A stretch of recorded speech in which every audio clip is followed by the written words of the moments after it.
Hi guys, welcome back to my channel. Hope you're all doing well. Oh. Don't know what's going on there. Guys, I wanted to come on because I wanted to minister a little word that the Lord has put in my heart. Okay, so there's two things I wanted to talk about.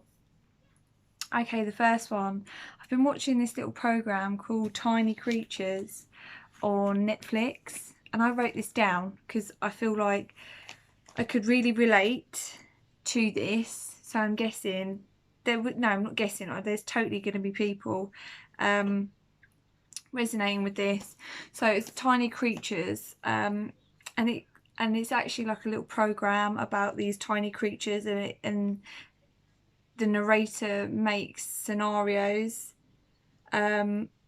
of like the struggles this creature has to go through in order to overcome and become their better self. And this one really actually was really dear to my heart, actually. It was a kangaroo mouse, and the kangaroo mouse got pushed out of his home by a rattlesnake. He was so scared. He literally feared for his life. And he went through so many trials and tribulations where he went down another hole, tried to make it his own. And then there was a big dragon coming down there, and to escape him he went down another slip road, and there was a tarantula who was then after him, and then he got out of that, and then he found like a little tin to go and hide in and have a sleep, and then there was a human using the tin to shoot things at, so he went rolling down the hill. Then he was confronted by like a scorpion, and then a bird. All these things happened to this kangaroo mouse, this little mouse. All these things happened, and then all of a sudden, okay, so used all his knowledge that he gained from going through all these trials and tribulations, as we do as well as humans. So it, like, different trials and tribulations for animals as it is for humans, but it was a fight for survival. It was an honest fight for survival for this little kangaroo mouse. And he actually thought to himself, he must have, there's me thinking like the kangaroo mouse, must have thought, do you know what, I'm going back, I've faced all my horriblest fears. He faced all his fears, he went through all these ups and downs, he faced all his fears, and then he went back and he took his home back. He managed to lure the snake out of his hole, and the bird that was after the kangaroo mouse is now confronted with the snake. And the snake obviously went his own way because he wasn't about to have it with that bird. So all these trials and tribulations, and he overcome all his fears. And I feel like this is something that we're doing as a collective, and God put that in my heart.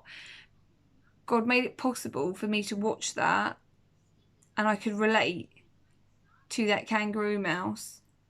That all these trials and tribulations, all these things that you go through, they're all tests.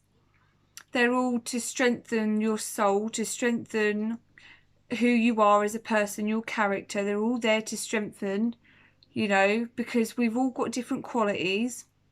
And like I've said before in some videos, God is going to make a warrior out the weak. I don't think I actually said that on YouTube. That's on my other platform. And that is literally what it is. God is going to make a warrior out the weak. And this is how he's going to do it. You're going to go through trials and tribulations. You're going to think to yourself, oh, why me? Why me? Always this, up, down, up, down.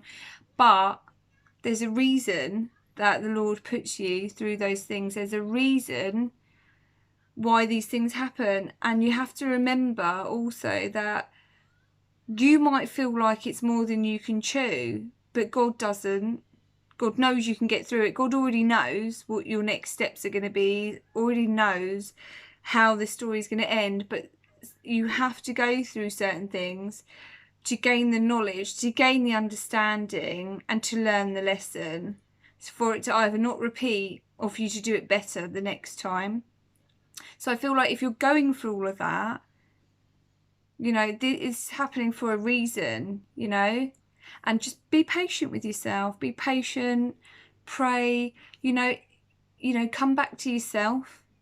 More importantly, come back to yourself, be patient, show yourself some extra love, take a spiritual bath, you know, charge your crystals if that's what you do, you know, pray, meditate. And meditation isn't, you know, just sitting there and hum. It's not that, okay? There's some great tracks on YouTube for you to meditate to, you know, to just sink into yourself. I often like to put them on when I'm in the bath, you know. And if you don't have things for a spiritual bath around the house, I often, when I don't have what I need for the bath that I want, I often kneel by my bath as it's running, and I will say a prayer and ask the Lord to bless the water with clarity, with abundance, and with healing. And then so it is. It's literally, you say the words and so it is. Okay? And so, you know, just be patient with yourself. There's a reason why you're going through these things. Even the most evolved people are going through things right now. Even, you know, they're going through things. You never stop evolving. You're never going to stop the soul growth. It's gaining the knowledge and becoming so knowledgeable that you understand you're upgrading, and you understand what's happening in effect, you know. But if you're first time, you know, feeling all of this and you're going through trials and tribulations, and I just want to let you know that you're not on your own. We all go through that one way or another, and we do it as a collective. But we've all got different paths, and we've all got different journeys, and we've all got different things we need to be doing. So I really hope that word helped for anybody, for them to understand that it's not happening to you, it's happening for you, the Lord is saying. And he put this so strong in my heart, because at times that I have myself, you know, years ago, I often looked up and said, oh, just hanging out, have said, like, why me? Why me? And I was so cut off that I didn't understand why. Now I understand why me, and you're going to understand why you soon. So moving on to the next word. This one is for, it's a vanity word, all right? It's a vanity word. We had to go there. Yeah, I have to go there, because the Lord really, I was actually talking to a friend this morning on the phone, and we were actually talking about this, and I feel like there was no such thing as a coincidence. Vanity. And I'm talking the whole plastic surgery, injections, altering what God gave you.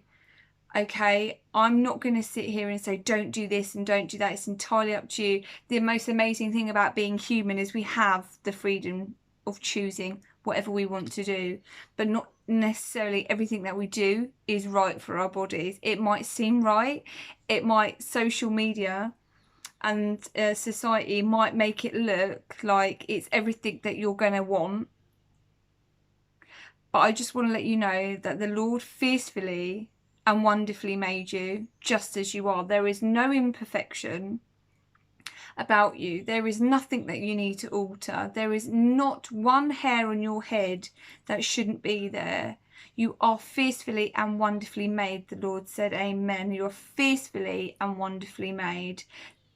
Society is going to make you feel like you're going to need to, you know, have lip fillers, cheeks, hair, a big array of hair. You're going to always have to look perfect. But the Lord is saying to you, you're already perfect. Even when you're imperfect, you're already perfect. He fearfully and wonderfully made you. I don't want to have to keep repeating that, but he did. He's putting it so strong in my heart right now and in my mind that he did fearfully and wonderfully made you. And he wants, you know, there is someone out here that's going to come across this word who is considering either doing a procedure on themselves that they might later regret. They're going to later regret. And it's all due to feeling less than because of social media and because of society. And I'm here to tell you, the Lord is using me as a vessel to tell you that you are yet again fearfully and wonderfully made. And he loves your every hair on your head, and he loves your every scar on your face or every scar on your body. You are perfect to the Lord, and he wants you to view yourself how he views you. And you know, often we can just click on social media on our phones or on our laptops. It's everywhere, okay? It's everywhere. You know, it's the in thing to have a massive bum, a skinny waist, and a massive chest, but it's just not realistic. Some people are just generally born like that, and other people are not. So it's just not a realistic. And money, yes, money can buy you those things, but you need to ask yourself, are you sincerely going to be happy? Because it changes your whole identity. It just changes who you are as a person. And God wants you to just embrace who you are, enhance your good assets. And once you enhance your good assets, then you know, the ones that you feel are not so good, you know, you don't concentrate on them anymore. It's all about filling your own cup and recognizing and sincerely loving yourself from the inside to the out. That is going to make you really think twice about that procedure, or make you think twice about altering your identity, because in effect that's what you're going to do. You know, the Lord is still going to know your heart, but he wants you to just accept who you are and love who you are gracefully and with a whole, you know, humbly. Be humble about it. Really be humble about it, because, you know, not every procedure actually goes right, and you might end up with more complications than you do with pros. So it's entirely up to you, but I would honestly suggest rethinking that. And if you're feeling like you're not worth it, if you're feeling like you're not worthy of you know, standing out because you don't have those specific features that social media are pouring onto you and our children. And I just really believe that actually, that if this is my opinion, okay, that you can take it or leave it, right? I believe that once in this generation that we're actually having children, and our children, and you know, the children that are already here are watching our generation, which is 30s and up. They're watching and they're soaking it all in. And I believe that now, if we was to make that change and we was to really accept ourselves and really embrace ourselves for our good parts and our bad parts, that our children then would embrace themselves. You know, learning to love yourself is a big deal, and it's very hard. There's a lot of people out there that will say, oh, I love myself, I love myself, but they don't.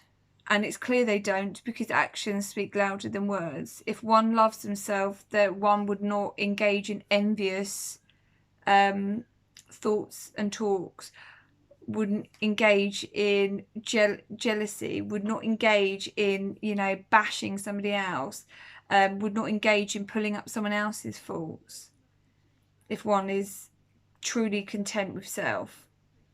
And I really feel like what the Lord is really trying to like push me to say is, just don't do it. Just don't do it. Just be who you are and accept who you are, because you cannot be anything else.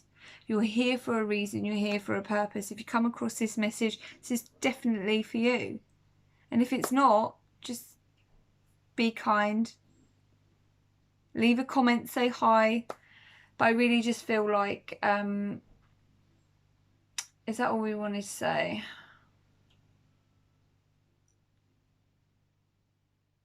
Just embrace who you are, for your good parts and your bad parts, because your bad parts are going to be something amazing